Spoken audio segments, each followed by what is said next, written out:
What's up guys? Ito naman si Kuya Sir at pansin nyo, hindi pa rin ako nagpapalit ng damit, no? So naghahanap pa rin ako. No? Pwede nating pag-usapan. So ito, napadaan ako dito sa isang video ni Bong Navarro. At di naman lingid sa kaalaman nyo na nanalo siya sa kanyang kaso laban dito kay Denise Cornejo, kay Cedric Lee, kay Zimmeras at sa kung sino pang kasama doon, sino pang kasabot doon. Nanalo po si Bong. Okay, congrats. Congrats. So, panoorin natin yung kanyang speech sa Showtime, no? Sa It's Showtime. Itong pagkakataon na to para po magpasalamat. For natin kasi Of course, meron- maraming salamat, Lord. Dahil lagi ka nakagabay sa akin.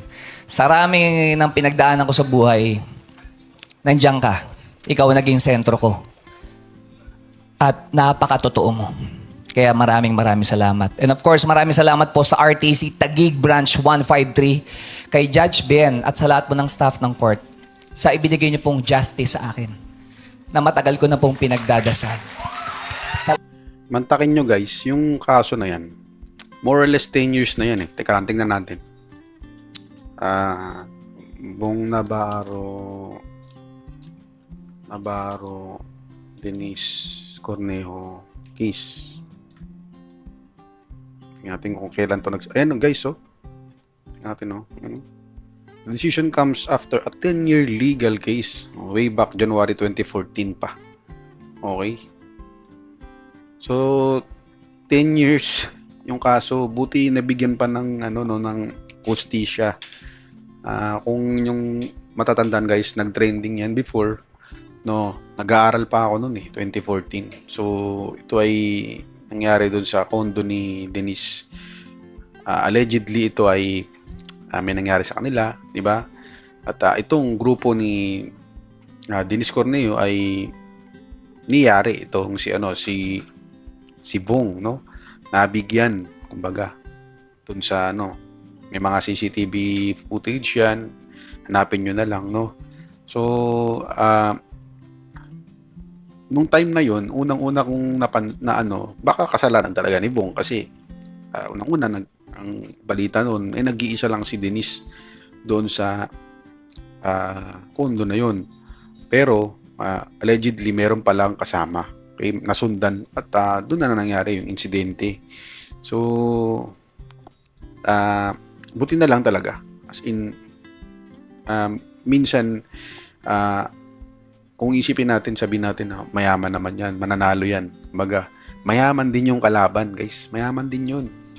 Malalakas din yung kalaban nun. Kumbaga, dito sa parang fair fight to. Parehong may pera eh.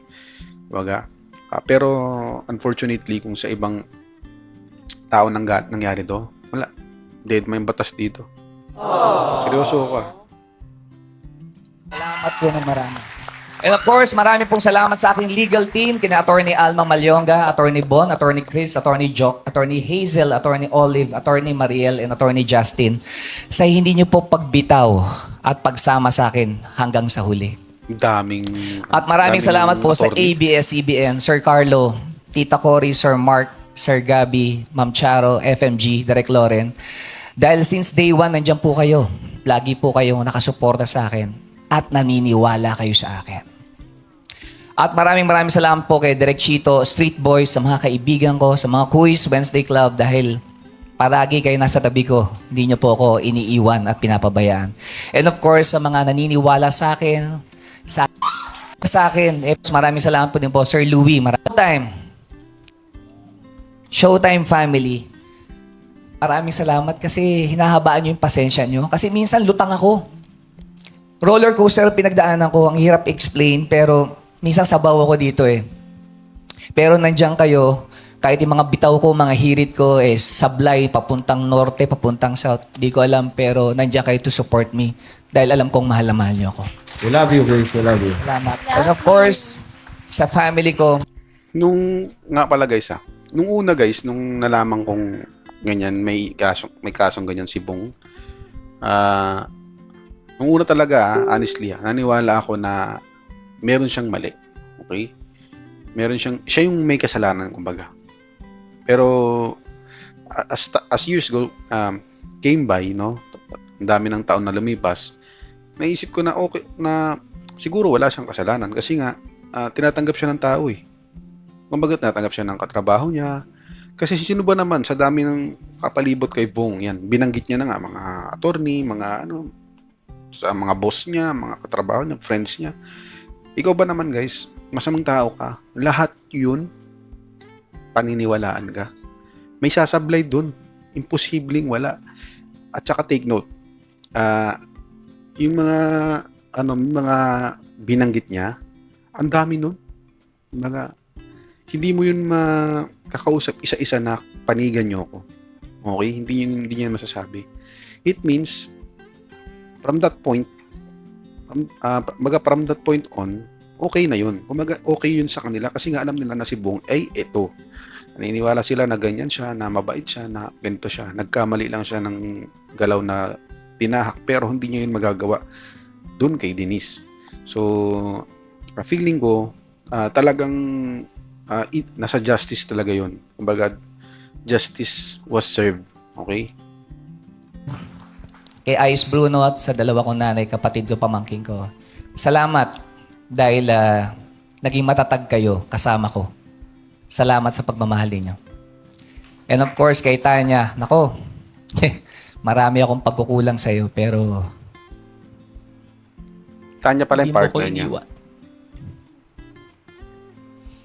Marami akong kasalanan, pero nandiyan ka pa rin. Ayaw mong bumawi ako sa iyo.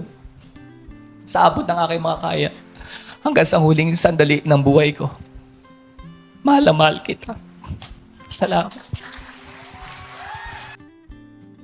So yun nga guys, yung kay Bong, ang ano ko dyan ay, yun nga, sinabi ko kanina, this time, okay na yan, kumbaga tapos na yung issue, tapos na yung kaso, nabigyan na ng hustisya yung nangyari kay Bong. Okay? So, pero may mga kumakalat na pictures na bakit kaya, ito, hanapin natin, Denise Cornejo. Para guys, hindi ko na siya i-stitch, no? Hanapin na lang natin. Denise. Yan, no? Okay. So, may issue guys na bakit ang laki na ng pinagkaiba ng ito. Okay, so may issue guys na bakit ang laki na ng changes from 10 years ago up to now. So, ang mga comments dyan, ayan. 10 years ago, malamang nagbago na yan dahil sa stress. Yan. Ano? Nagpaiba daw ng mukha. Yan. Anong masasabi dyan guys? Comment nyo na lang. Ayan o. O nagpa-plastic surgery. Yan o. Pero I think legit na siya naman ito. Kumbaga, baka totoo nga sinasabi ng ibang yun man, nagko-comment na siya ay na-stress, nagkaroon ng depression kasi malaki talaga ang magiging factor kapag ikaw ay stress. Kumbaga kung hindi ka masyadong masaya sa buhay mo, nakikita yan guys sa labas. Kumbaga hindi ka nag-glow, tuyot ka, 'di ba? Haggard ka, yan nakikita yan sa labas guys. Hindi yan dahil pagod ka lang or what. Kapag stress ka, lalabas yan. Makikita yan. Kumbaga siguro for the past 10 years, hindi siya pinapatulog ng konsensya niya, no? So, yan guys. So, isa tayo. So, maraming salamat sa pagsama sa akin sa panonood, no? So, kayo guys, kung anong thoughts nyo sa naging verdict ng husgado doon kila Denise Cornejo at sa grupo niya, no? So, maraming salamat ulit guys. Paki-follow at ang aming Facebook at YT channel, no? So, thank you. Sa susunod ulit. God bless.